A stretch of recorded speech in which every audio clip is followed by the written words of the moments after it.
hear a number of different recordings, and you will have to answer questions on what you hear. There will be time for you to read the instructions and questions, and you will have a chance to check your work. All the recordings will be played once only. The test is in 4 sections. Write all of your answers in the listening question booklet. At the end of the real test, you will be given 10 minutes to transfer your answers to an answer sheet. Now turn to Section 1 of your booklet. Section 1. You are going to hear a conversation between Don and a rental agent. He hopes that his apartment problems can be solved. Now you have some time to read questions 1 to 10.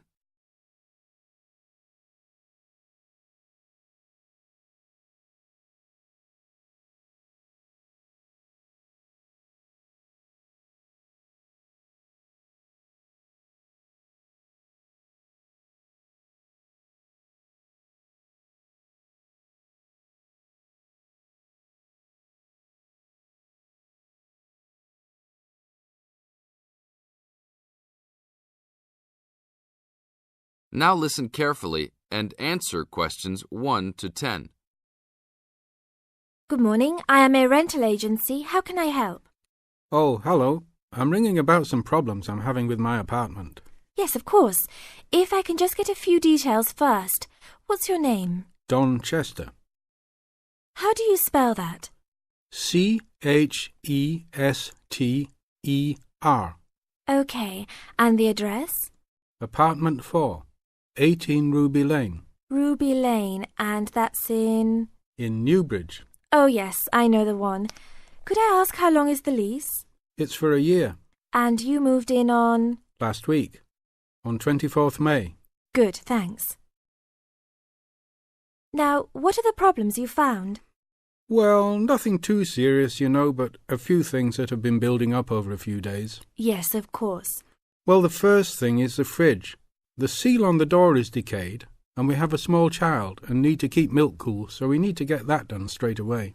Okay, that's the fridge for immediate repair. And then there's a little problem with the gas water heater. Uh-huh. The switch is broken. Right. It's not serious and we can still use it. But if you can send somebody over in the next couple of weeks or so, that'd be great. Okay, I've got that. Then we're worried about the front windows. Are they broken? No, but there are no blinds on them. And you know, with privacy these days... And when would you like those done? Oh, it's not really urgent. But there are only thin curtains on the windows, and people are walking past. Yes, we'll have those done for you by next week, don't worry. And then there's the front door lock. It's getting quite annoying. It often jams and we sometimes have to fiddle with it for minutes before we can get in the apartment. I'd really like to get that fixed up right away. That's no problem. And then the last thing is the shower curtain. It's torn. Oh, right. We can get a new one and have it to you in the next week, if that's all right with you. Yes, that's okay. Anything else? No, that's all. Okay, fine. What we'll do now is get someone over to you this afternoon if you're home. Well, I'll be out for a short while. Okay. Tell us your preferred times. Well, the best time is about 2 o'clock. I'd have to check that with him. And if he can't get there then, what would be your second preference? Oh, any time up to 6 p.m. would be fine. Okay, I've got that. Great. Thanks very much. That's fine. Thank you for calling. Goodbye. Goodbye. This is the end of Section 1. Now you have half a minute to check your answers.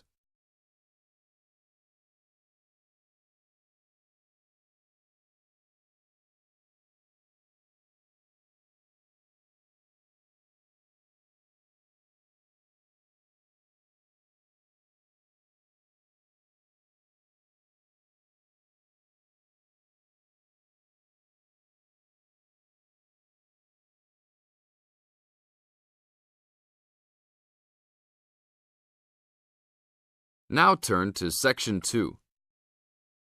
Section 2. You are going to hear a guide named Matt who is introducing their trip in Wildlife Haven. Now you have some time to look at questions 11 to 15.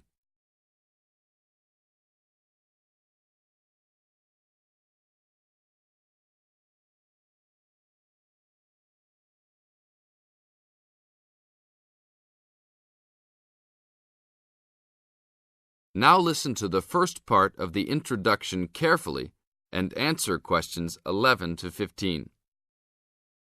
Well, good morning, everybody. My name's Matt, and I'm one of the 3 guides here at Wildlife Haven. Our job is to make sure that you all have a great time here with us and go home feeling happy and relaxed. As you can see, we're away from the city in a remote area between a national park and the sea. To encourage you to relax, there are no radios or TVs, and the only phones and newspapers are in the office. So, if peace and quiet is what you've come for, this is the place to be. From your cabin on the hill, you'll find you have the national park behind you, and you can look out from the sea from your front balcony. Your luggage will be unloaded from the bus and taken to your rooms in a few minutes. Once you have picked up your key at reception, please locate your room and check that all your luggage has arrived. The daily program here at Wildlife Haven is flexible and only as demanding as you want it to be. You should each have a brochure setting out the facilities and various walking tracks you can take. And on the bus, you are given a green sheet setting out a number of group tours in the coming week. If you want to join any tour, just write your name and room number on the relevant sheet along the wall here. Tomorrow, there is a beachcombers and rock hoppers tour exploring marine life in the rock pools along the beach. Or, if you'd prefer to go inland, there's a guided forest walk that takes you off the walking tracks. If you want to catch some lunch, you could join the beach fishing expedition. And at night, you'll see there is a moonlight forest walk that leaves each night at 7 p.m. So there is plenty to choose from at Wildlife Haven, and of course, that includes just sitting on your balcony watching the waves roll in. But I would recommend my favorite tour, the Waterfall Walk. This departs at sundown each day and also provides the opportunity to have a moonlight swim. Now you have some time to look at questions 16 to 20.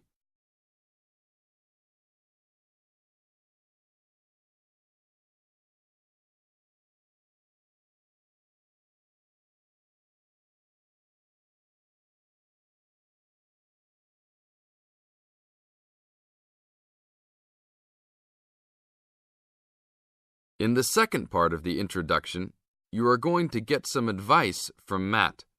Listen carefully and answer questions 16 to 20. You've chosen to visit us in January, which is one of our hotter months.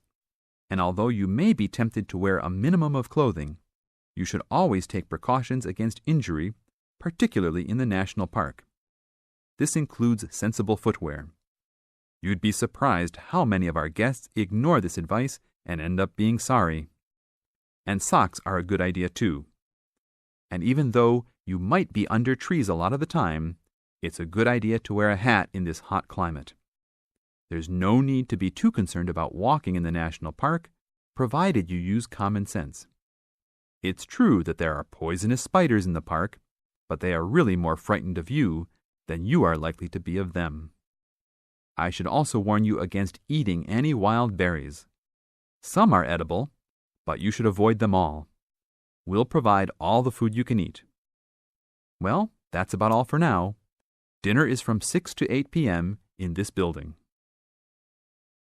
This is the end of Section 2. You now have half a minute to check your answers.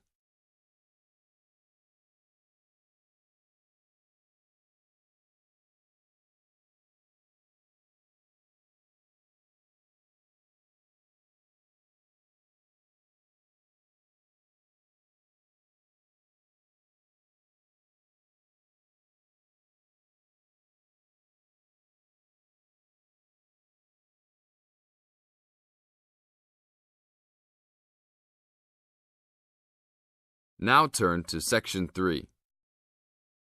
Section 3. You are going to hear a conversation between Bill and the counselor.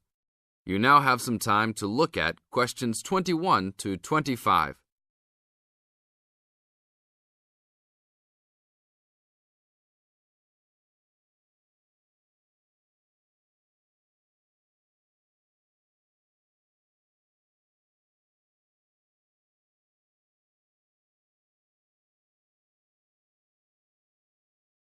Now, listen to the conversation carefully and answer questions 21 to 25 by circling the correct letter A, B, or C.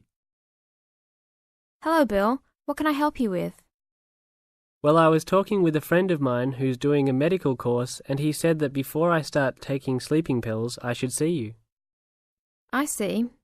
Well, I can't prescribe any medicine, Bill, and I prefer not to encourage anybody to take sleeping pills. What I can do is to help you look at why you're not sleeping. Okay, but I think it's because I don't know how to handle all the work. I found that new students find college very different to school. The biggest difference seems to be that you have to get used to working more independently at college, and this can be difficult to pick up straight away. You can feel that you're not quite in control of it all. That's right. I mean, with only a few lectures and tutorials each week, it looks like an easy workload, but then you suddenly realize that there are assignments, tests, and exams. I know I'm not the only one. I really prefer to work quietly in the library where the resources are, but its hours just don't suit my work and sleep habits. Yes. Having a lot of time to manage and having to arrange to get everything done and still have time left over to relax and feel refreshed usually needs careful planning. Yeah, that's right. I know. But it's hard to get started.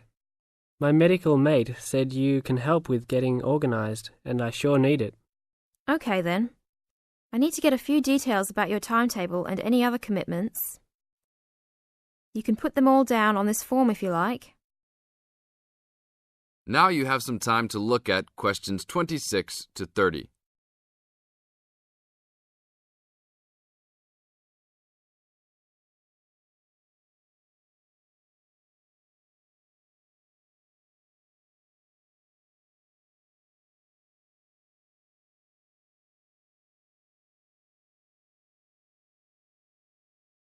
Listen to the second part of the conversation and answer questions 26 to 30 by completing the notes below. Write no more than 3 words for each answer. Now, Bill, what's your main concern? Well, what really gets me down at present is that the exams are coming up and I don't feel confident. I know you've spent a lot of time preparing, so let's look at the actual exam itself. No matter how much preparation you do, it doesn't really count if you don't plan how you will time yourself to ensure you get to answer all the questions. Usually there will be some guide on the exam paper that will tell you the relative importance of each question, its contribution to your total mark. I see. So if I feel organized at the start, I can be more confident. Exactly. So once you've worked out an overall plan, and this can be done quickly, you need to make sure you know what each question is asking you to do. As a marker, I know what answers I expect to a question. Then you need to address the question, not just write down what you know and hope the marker will appreciate the hard study you've done. Yes, that's important. I can see that markers are looking at the questions, not trying to guess what we know. Yes. And the third point to keep in mind is that even if you know the topic well, you should leave time to go back and check your work for content. There may be an important point you have missed, or not explained as much as you wanted to. And at the same time, you can look for errors, including any obvious ones in grammar. Okay, thanks. It's really simple in many ways, isn't it? This is the end of Section 3. You now have half a minute to check your answers.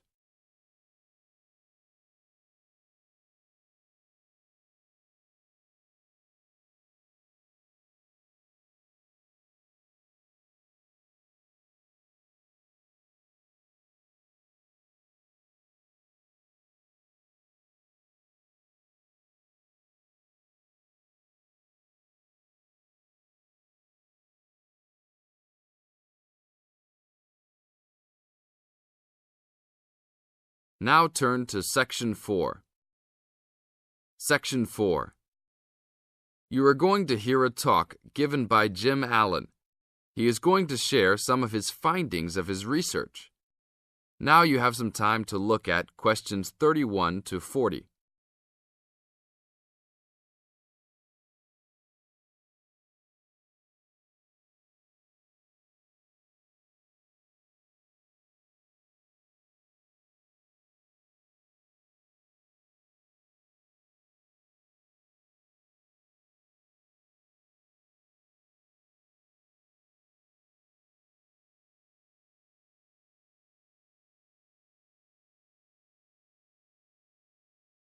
Now, listen carefully and answer questions 31 to 40.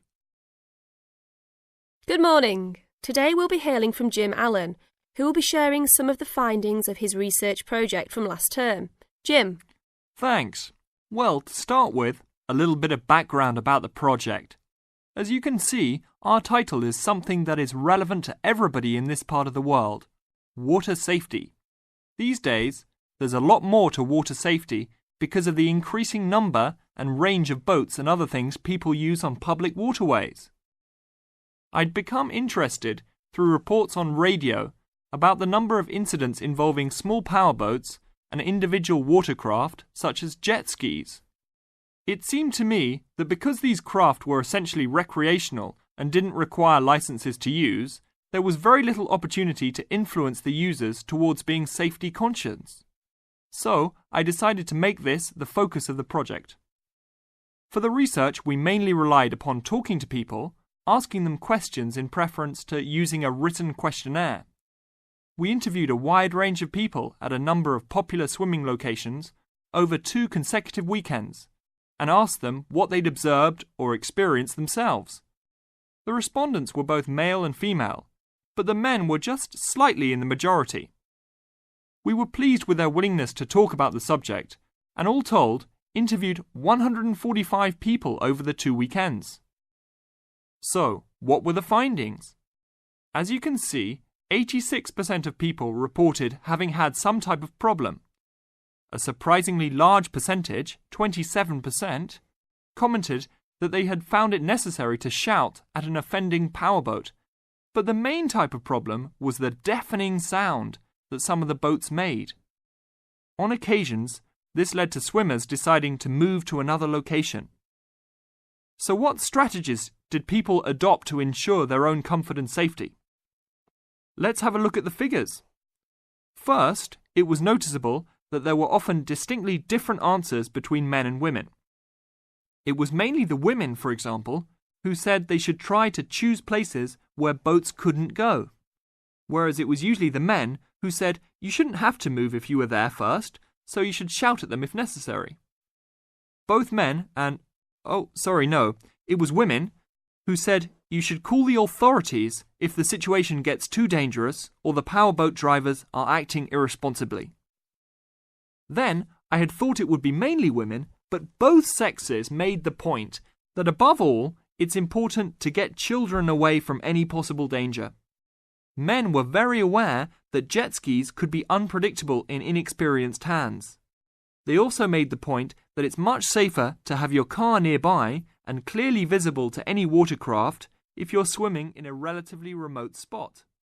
Finally, wearing visible clothing, men didn't think it was quite as important as women, but both gave it a high safety rating. When we asked them what they thought the government should do to help solve the problem. This is the end of section 4. You now have half a minute to check your answers.